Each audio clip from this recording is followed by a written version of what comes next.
तुम न जाने किस जहां में खो गए, हम तेरी दुनिया में तन्हा हो गए। तुम न जाने किस जहां में खो गए, मौत भी आती नहीं, सांस भी जाती नहीं। दिल को ये क्या हो गया, कोई अब भाता नहीं। लूट कर मेरा जहां, छुप गए हो तुम कहां, तुम कहां, तुम कहां, तुम कहां। तुम न जाने किस जहां में खो गए। तरु ने पूछा है।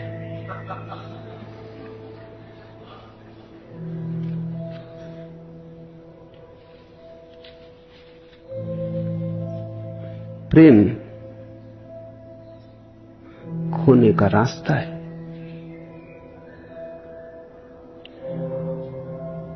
और वही प्रेम परमात्मा तक ले जाएगा जो खोना सिखाए। वही प्रेमी तुम्हें परमात्मा तक ले जा सकेगा जो खुद भी धीरे धीरे खोता जाए और तुम्हें भी खोने के लिए राजी करता जाए।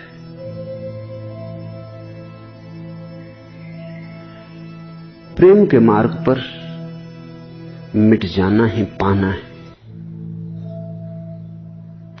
कठिन होता है मिटना, पीड़ा होती है, बचा लेने का मन होता है, लेकिन जिसने बचाया उसने गंवाया। जो मरने को राजी है वही प्रेम को जान पाया। प्रेम मृत्यु है और बड़ी मृत्यु है, साधारण मृत्यु नहीं जो रोज घटती है। वो मर जाना भी कोई मर जाना है, क्योंकि तुम तो मरते ही नहीं।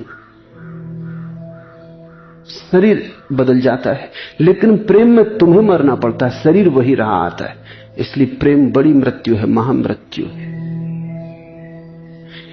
इतने से काम न चलेगा, मौत भी आती नहीं, सांस भी जाती नहीं। सांस भी चली जाए, मौत भी आ जाए तो भी काम न चलेगा।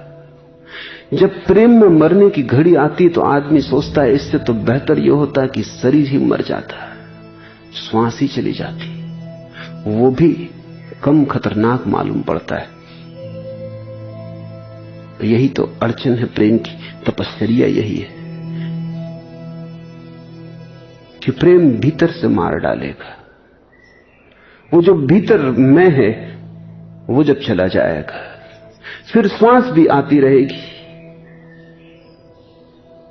तो भी कोई अंतर ना पड़ेगा, तुम ना बचे। मेरे साथ जो चलने को राजी हुए हैं वो मिटने को ही राजी हुए, तो ही मेरे साथ चलना हो सकता है। और स्वाभाविक है कि अगर मैं तुम्हें राजी करना चाहूं मिटने के लिए तो मैं तुमसे दूर होता जाऊं और खोता चला जाऊं।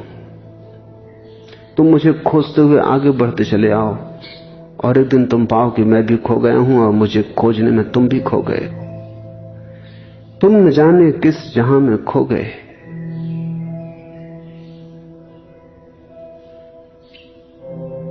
यही तो प्रेम की मंजिलें, यही तो उसके आगे के इम्तिहान हैं। सितारों के आगे जहां और भी हैं, इसके अभी इम्तिहान और भी हैं। आखिरी प्रेम का इम्तिहान यही है कि वहां प्रेमी खो जाता है, और जिस दिन खोता है उसी दिन पाता है सब मिल गया। इसलिए प्रेम की भाषा गणित की भाषा नहीं है।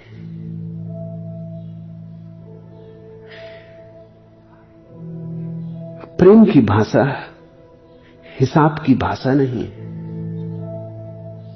प्रेम की भाषा तो पागलपन की भाषा है, दीवानगी की भाषा है, मतवालेपन की भाषा है।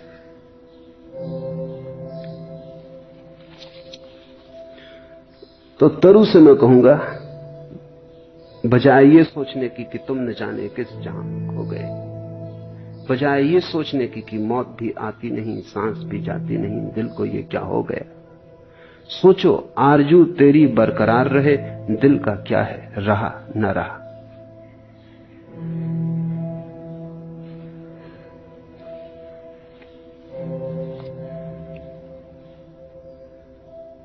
सब खो जाए तो भी जो अमृत है वो तो नहीं खो जाता है। वही खोता है जो खो जा सकता है, और जो खो जा सकता है वो जितने जल्दी खो जाए उतना अच्छा है, क्योंकि जितनी देर उलझे रहे उतनी ही मुसीबत, जितनी देर उलझे रहे उतना ही समय गंवाया, जितनी जल्दी जागे उतना अच्छा, जितनी देर सोए उतनी ही रात, उतना ही व्यर्थ।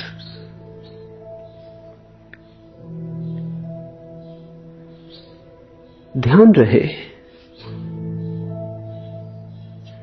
कि मिटने की जितनी तैयारी होगी, और मिटना पीड़ापूर्ण है इसे जानकर,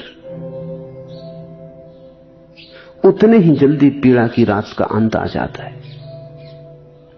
जब तक तुम नहीं मिटे हो तभी तक पीड़ा मालूम होती, क्योंकि मिटना है, मिटना है, मिटते जाना है। जल्दी करो, मिट जाओ, स्वीकार कर लो मृत्यु को। वो भीतर जो एक लड़ाई चलती है बचने की, वो छोड़ दो, फिर पीड़ा भी समाप्त हो गई। छोड़ते ही संघर्ष, पीड़ा समाप्त हो जाती है। लेकिन संकल्प आदमी का जन्मों जन्मों का कमाया हुआ है, और समर्पण कठिन होता है। समर्पण भी हम करते हैं तो रत्ती रत्ती करते हैं। रामकृष्ण के पास एक दिन एक आदमी आया और उसने आके 1000 सोने की असरफियां उनके सामने डाल दी। उनका आप स्वीकार कर लें, बस मैं आपके चरणों में रखना चाहता हूं। रामकृष्ण ने कहा, इनका क्या करूंगा, अब इनकी हिफाजत कौन करेगा? तू एक काम कर, बांध पोटली वापस और जाके गंगा में डुबा दे।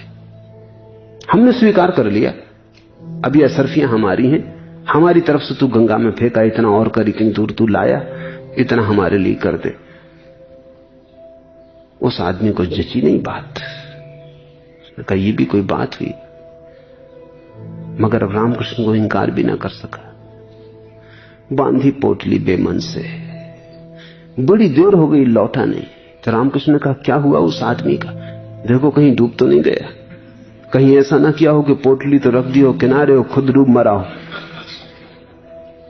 क्योंकि लोग धन को बचा लेते, खुद को मिटा देते। देखो क्या हुआ उस बेचारे का। लोग गए तो देखा कि वो एक एक असरफी को बजा रहा था पत्थर पर, गिन गिन के फेंक रहा था। बड़ी भीड़ इकट्ठी कर ली थी उसने। लोगों ने कहा, तुम ये क्या कर रहे हो? परमहंस देव ने बुलाया। उसने कहा, भाई आता हूं, अब जरा पूरा गिन के। जब वो लौट के आया तो रामकृष्ण का, पागल, इकट्ठा करते वक्त गिनते तब तो समझ में आता है, फेंकते वक्त क्या गिनना? जब फेंक ही रहे हैं फिर क्या गिनना? तो पोटली इकट्ठी डुबा देता, मगर तू छोड़ते वक्त भी गिनता रहा। अगर गिन गिन के छोड़ोगे तो पीड़ा की रात बहुत लंबी हो जाएगी। जब छोड़ना ही है तो बिन गिने छोड़ दो। अगर छोड़ते न बनता हो तो प्रेम की फिक्र न करो, फिर ध्यान का मार्ग है, फिर कोई जरूरत नहीं। तब ध्यान ठीक है। ध्यान ज्यादा गणितपूर्ण है, तकनीक है। उसमें तुम बचोगे और काम जारी रहेगा। वो भी तुम्हें मिटा देगा, लेकिन धीरे धीरे मिटाएगा। प्रेम छलांग। ध्यान में तो धीरे धीरे व्यवस्था जमाई जा सकती है, प्रेम में कोई व्यवस्था नहीं जमाई जा सकती। होता है तो पूरा, नहीं होता है तो नहीं। सोचो मत। प्रेम के रास्ते पर तो पागल होने की हिम्मत चाहिए ही। और अगर बहुत सोच विचार किया और बहुत हिसाब से चले तो न केवल देर हो जाएगी, बल्कि अगर हिसाब की आदत हो गई तो किसी दिन परमात्मा सामने भी खड़ा हो जाए तो तुम अपने हिसाब में तल्लीन रहोगे, तुम उसे देख ना पाओगे। रामतीर्थ कहते थे कि एक प्रेमी दूर देश गया, उसकी प्रेयसी राह देखती है, फिर वो लौटा नहीं। हर बार पत्र आता है कि अब आऊंगा, लेकिन देर होती चली गई। एक दिन प्रेमी पत्र लिख रहा है सांझ को, और प्रेमी जैसा लंबे पत्र लिखते ही जा रहा है। उसने आंख उठा के देखा ही नहीं कि सामने कौन खड़ा है। प्रेसी ये देख के कि ये लौट नहीं रहा है, उसे खोजती हुई उसके गांव आ गई। वो द्वार पे खड़ी है आकर, लेकिन वो पत्र लिखने में तल्लीन है। वो इतना तल्लीन है कि जिसके लिए पत्र लिख रहा है वो सामने खड़ी, लेकिन उसे देख नहीं पाया। और प्रेसी ने ये सोचकर कि वो इतना तल्लीन है, बाधा देना ठीक नहीं, उसको काम पूरा कर लेने दो। वो चुपचाप खड़ी रही। जब उसने पत्र पूरा किया और आंख उठाई तो उसे भरोसा ना आया, वो घबरा गया। यहां कहां प्रेसी हो सकती है उसकी? समझा होगा कोई भूत प्रेत है या कौन है, उसने अभी आंखें मली।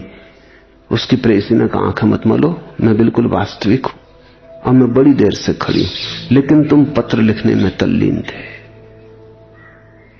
तुम जिसे पत्र लिख रहे थे वो सामने खड़ा है, लेकिन तुम इतने तल्लीन थे कि मैंने बाधा देनी ठीक ना समझी।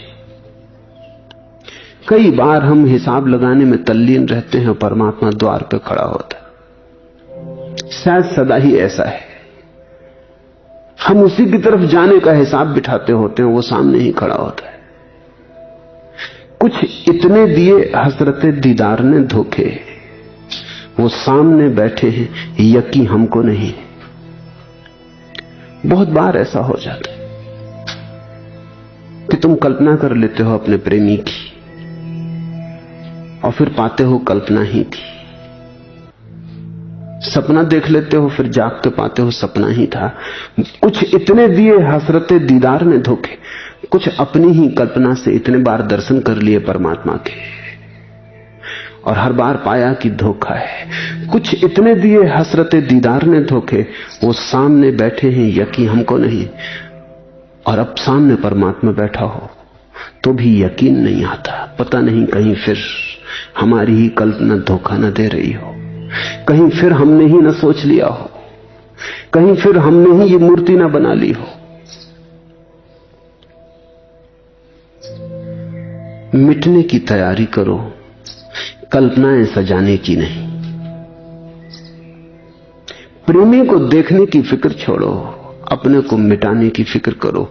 तुम्हारे मिटने में ही उसका दर्शन है।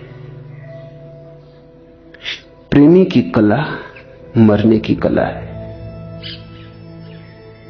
ध्यानी की कला जागने की कला है, मगर दोनों एक ही जगह ले आते।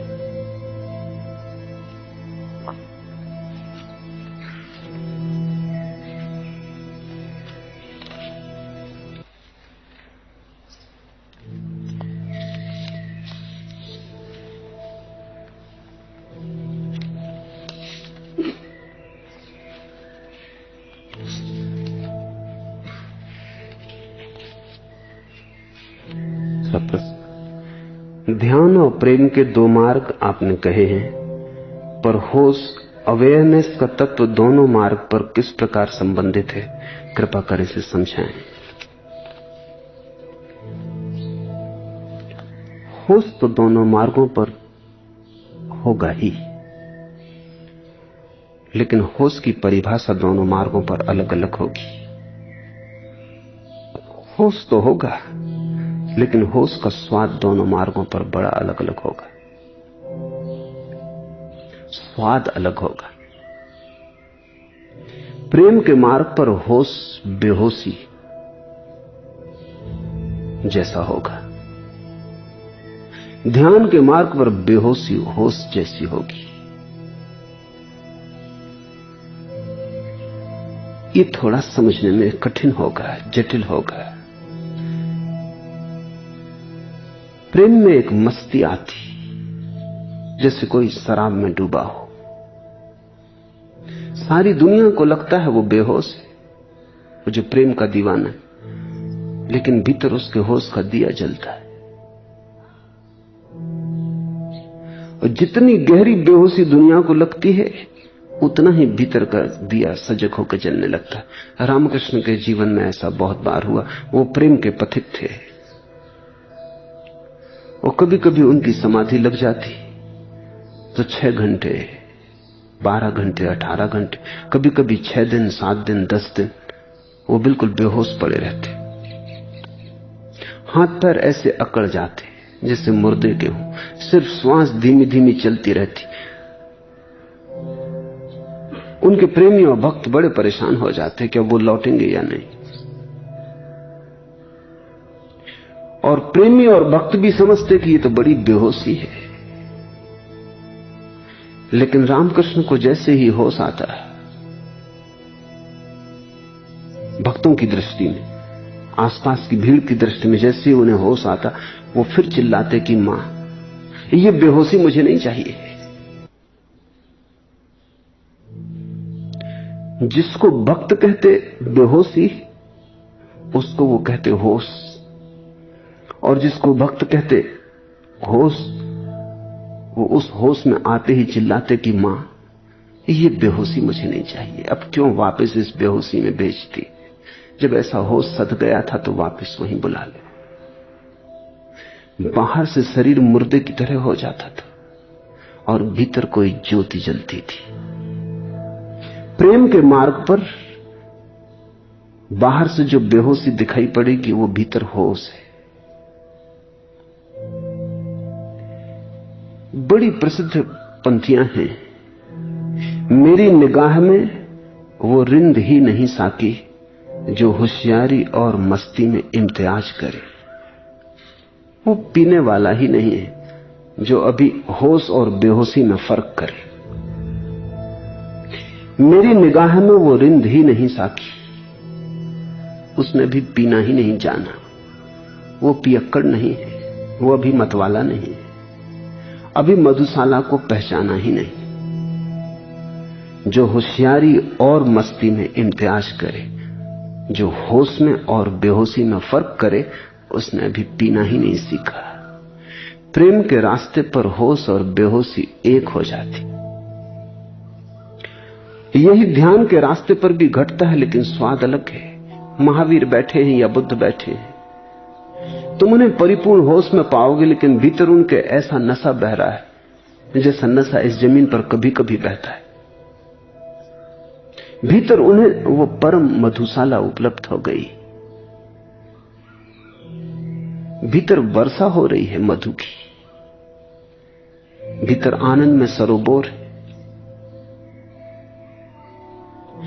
बाहर से बिल्कुल होश सधा है, भीतर डूबे। ठीक उल्टा मालूम होगा, बुद्ध बाहर से होशपूर्ण मालूम होते, भीतर डूबे। चैतन्य, मीरा, रामकृष्ण बाहर से बेहोश मालूम होते हैं, भीतर होश में। ध्यान के मार्ग से जो चलेगा, होश बाहर होगा, भीतर बेहोशी होगी। प्रेम के मार्ग से जो चलेगा, बेहोशी बाहर होगी, होश भीतर होगा। पर दोनों साथ साथ हैं। होश की आखिरी जो घड़ी है, वो बेहोशी की भी आखिरी घड़ी है। क्यों? क्योंकि जहां पता चलता है मैं कौन हूं, वहीं तो मैं मिट जाता है। जहां मैं मिटता है, वहीं तो पता चलता है कि मैं कौन हूं। शून्य जहां हम हो जाते हैं, वहीं तो पूर्ण का पदार्पण होता है, और जहां पूर्ण आता है, वहां सब शून्य हो जाता है। उस अंतिम घड़ी में, उस आखिरी शिखर पर, उस गौरी शंकर पर सब भेद, सब द्वैत गिर जाता है, सब द्वंद्व विलीन हो जाते हैं। वहां न होश होश है, न बेहोशी बेहोशी है। ठीक कहा है ये, मेरी निगाह में वो रिंद ही नहीं साकी जो होशियारी और मस्ती में इम्तियाज करे। अगर तुम बुद्ध के सामने रामकृष्ण को रखोगे तो वो पहचान लेंगे। अगर तुम रामकृष्ण को बुद्ध के पहचानने को कहोगे, रामकृष्ण भी पहचान लेंगे। ऐसा ही समझो कि तुम्हारे हाथ में एक सिक्का है, किसी ने सीधा रखा है हाथ में, किसी ने उल्टा रखा, इससे क्या फर्क पड़ता है? सिक्का दोनों के हाथ में है, दोनों बाजार में जाएंगे, सिक्के का बराबर मूल्य मिल जाएगा। कोई थोड़ी पूछेगा कि सिक्के का सिर ऊपर की तरफ है कि नीचे की तरफ है। सिक्का सिक्का है। प्रेम की दुनिया में बेहोशी बाहर होगी, होश भीतर होगा। ध्यान की दुनिया में होश बाहर होगा, बेहोशी भीतर होगी, और दोनों समान होंगी। दोनों का बराबर बल होगा, तराजू के दोनों पड़ले समान होंगे। जहां बेहोश और होश दोनों मिल जाते, वहीं वो परम घटना घटती जिसे हम निर्वाण कहें, मोक्ष कहें, ब्रह्मोपलब्धि कहें, फिर सब भेद नामों के हैं, शब्दों के।